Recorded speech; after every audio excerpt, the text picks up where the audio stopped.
इकडे माझा अंशू 5:30ला उठलेला सकाळी आणि आम्ही झोपून घेतलेलं. त्याची मस्ती चालू होती. मग त्याला भूक लागलेली म्हणून त्याला सकाळी उठल्या उठल्या पप्पांसोबत चहा चपाती खात होता. मग त्यांनी चहात बुडवून दिली, पण मग त्याला काही त्याची टेस्ट आवडली नाही. मग त्याच्यानंतर त्यांनी थोडीशी चपाती फोडली आणि मग ती दिली. त्याला चपाती आवडते ना, मग त्यामुळे तो मस्त चवीत चवीत खातो. चटाक मटाक बघा कसा खातोय. नंतर आजीला समजलं का त्याला भूक लागले, लगेच झटकन करेरी बनवली आणि लगेच पटापट त्याला पाजायला घेतली. त्याला भूक लागले ना, तर मग बघा आता नखरे पण नाही करत. असंच असतो डेली रुटीन त्याचा. ज्यावेळेस भूक लागेल ना त्यावेळेस गपचूप बसून खाईल चुपचाप, आणि जेव्हा भूक असेल ना तेव्हा गपचूप खाईल ना, भूक नसेल तेव्हा लढेल.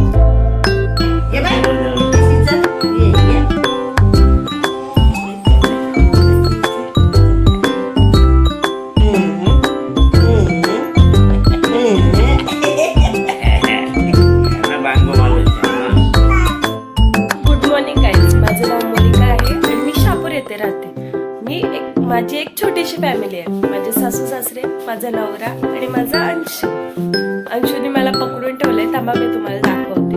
तर मी घरातली कामं आवरून घेते, तुम्हाला दाखवते तसं काय काय करते, मग भेटू. गेले त्यामुळे कपडे हातानेच धुवायला लागतील मला.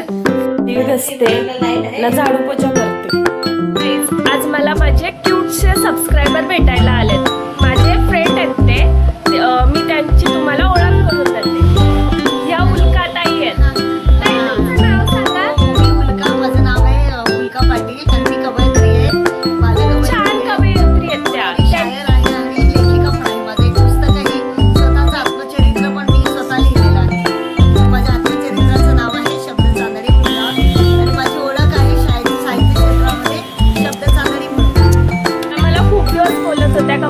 मध्ये घे, मला तुझ्याशी जराशी बोलायचंय आणि ते आज मला भेटायला आले. तर मी तुम्हाला दाखवते. आणि येताना ते मला शिरा घेऊन आलेत, कारण का मला शिरा आवडतो म्हणून. खूप छान स्वभाव आहेत. ते बोलायला एवढ्या गोड आहेत ना, कोणीही त्यांच्या प्रेमात पडेल एवढ्या छान बोलतात त्या. थँक्यू मोनिका, तू पण खूप गोड आहेस. आमच्या ताई तुमच्यासाठी एक कविता बोलून दाखवतात, तुम्हाला ऐकवते. मला ताई कविता.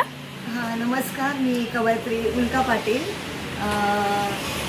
माझी रस्त्याला ठाऊक आहे ही कविता मी सादर करीत आहे. आणि आज मी मोनिकाच्या भेटीस आली आहे.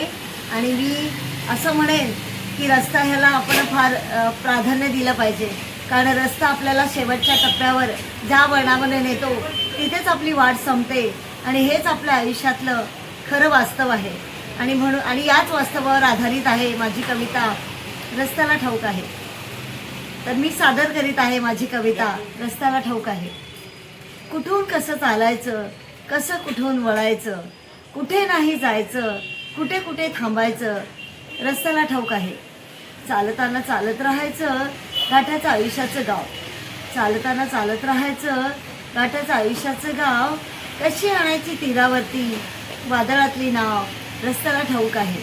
कुठून कसा प्रवास करत कसं कसं यायचं, कुठून कसा प्रवास करत कसं कसं यायचं, वाटेवरती स्वप्नांचं गोड गाणं कसं गायचं, रस्त्याला ठाऊक आहे. पावलांनी जीवन गाणं कसं कसं गुणगुणायचं, पावलांनी जीवन गाणं कसं कसं गुणगुणायचं, शेवटी शेवटी चालताना रस्त्यालाच आपलं म्हणायचं, रस्त्याला ठाऊक आहे, रस्त्याला ठाऊक आहे. धन्यवाद. ताई, तुमच्या जीवनातील काही खडतर अनुभव शेअर करू शकता का तुम्ही? नाही, हो, अनुभव तर मला खूपच आले. पण जीवनाच्या वाटेवरती इतके अनुभव आले. आणि म्हणतात ना की माणूस अनुभवाने शहाणा होतो, तसंच काहीसं माझ्याही आयुष्यात घडलेलं आहे. बरेच वाटेवरती लोक भेटले. कोणी साथ दिली, कोणी साथ नाही दिली, कोणी मध्येच सोडून गेलं. पण मी मात्र अजिबात माझा रस्ता काही सोडला नाही. मी मात्र सरळ मार्गाने चालत गेले. आणि माझ्या कवितेच्या वाटेवर आज मी आनंदाने हसत आहे, फुलत आहे आणि बहरत आहे. ताईंनी त्यांची प्रसारित झालेली 4 पुस्तकं मला आणले आहेत. ताई, तुमची प्रसारित झालेली पुस्तकं दाखवू शकता का? हे माझं पुस्तक आहे, आताच प्रकाशित झालंय. प्रीत फुलारे तुझ्यासाठी, प्रेमगीतांचा काव्यसंग्रह. आणि त्यांच्या जीवनाची कथा पण एका पुस्तकात सगळी सविस्तर दाखवते मी. आणि हे माझा प्रेमावरच्या चारोळ्यांचं पुस्तक आहे, उल्का वर्षाव. आणि हे माझं जीवन प्रवासावरचं आत्मचरित्र मी स्वतः लिहिलेलं आहे, शब्द चांदणी उल्का.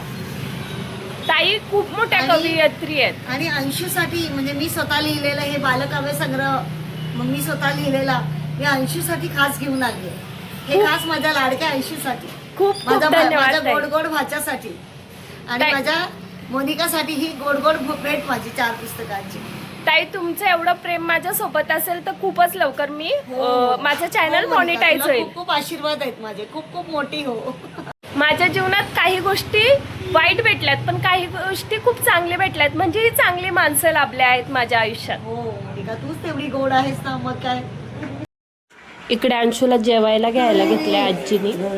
पाण्यात फिरतोय रे, किती छान, किती छान तुझा पिसरा. अंशूचे पप्पा ओरडतात तेव्हा बघा कसा रडतो.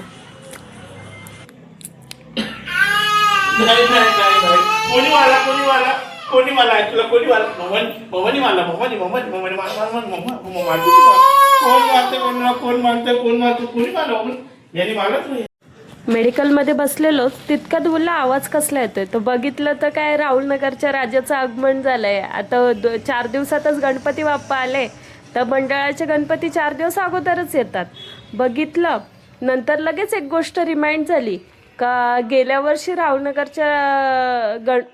नगरच्या राजांचीच इथे होम मिनिस्टर होतात, त्या होम मिनिस्टरमध्ये मी विजयी झाली होती. मग गणपती आले आणि अंशूला आणणार नाही असं होणारच नाही. आज अमावस्या होती तर त्याला काय बाहेर काढायचं नव्हतं. त्याचा पप्पा बोलतो काय नसतं असं, बाप्पा आहे ना, बाप्पाला बघायला काय अमावस्या नसते. मग अंशूला आणला, अंशू मस्त आनंद घेतोय बाप्पाला बघून. त्याला आवडतात ना अशा सगळ्या गोष्टी, पारंपरिक गोष्टी. मग इकडे बघतोय खूप छान वाटलं. बोलली ह्यावर्षी पण होम मिनिस्टर मलाच जिंकायला पाहिजे, बाप्पाला विश मागितली.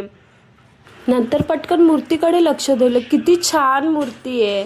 राहुल नगरचं हे वैशिष्ट्यच आहे, दरवर्षी गणपती बाप्पाची मूर्ती खूप छान असते. आणि माझा अंशू पण टक लावून बघतोय, कारण का त्याला पण बाप्पा आवडतात ना. बाप्पा म्हणजे सगळ्यांचं पहिलं प्रेम असतं. मग नंतर बाप्पा जसे पुढे चालल्यात, नंतर बोललो का गणपती बाप्पा म्हणजे 22 तारीख आली का मग बघायलाच जाऊ आपण सगळे. नंतर तिथे राहुल नगरचा राजा म्हणून असं त्या याच्यावर लिहून आलेलं. मग मस्त पोरं नाचतायत. काही काळापूर्वी आम्ही पण असेच नाचायचो. सगळे फोटो काढतायत. मी यांना बोलली का बाबूचा पण फोटो काढायला न्या, ते बोलतात नको आपण नंतर काढायला जाऊ, डायरेक्ट तिकडे जाऊ मंडळात. मग ह्यावर्षी होम मिनिस्टर मीच जिंकली पाहिजे का नाही, सगळ्यांनी कमेंट करा. ऐसे लालच दिखाकर ये बच्चा किसी के भी पास जा सकता है.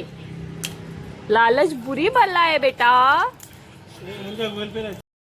नव्हता काढायचा पण गणपती बाप्पा आले ना, मग गणपती बाप्पा बघायला बाबूला बाहेर आणायलाच पाहिजे. मग दुपारी संपली, रात्री संपणार आहे. रात्री काय बोलता बाबा? मग काय पण खोटा बोलता. माझा पोरगा काय खोटं इल्जाम लावता तुम्ही माझ्या पोरावर? किती छान खेळतोय. एवढा गुणी पोरगा आहे का निपुरत्या खानदानामध्ये? काय बोलतात बघ बाबा, तुला खाली राहत नाही, तू खाली राहत नाही, राहतोस ना. अजून काय कंप्लेंट आहेत सांगा.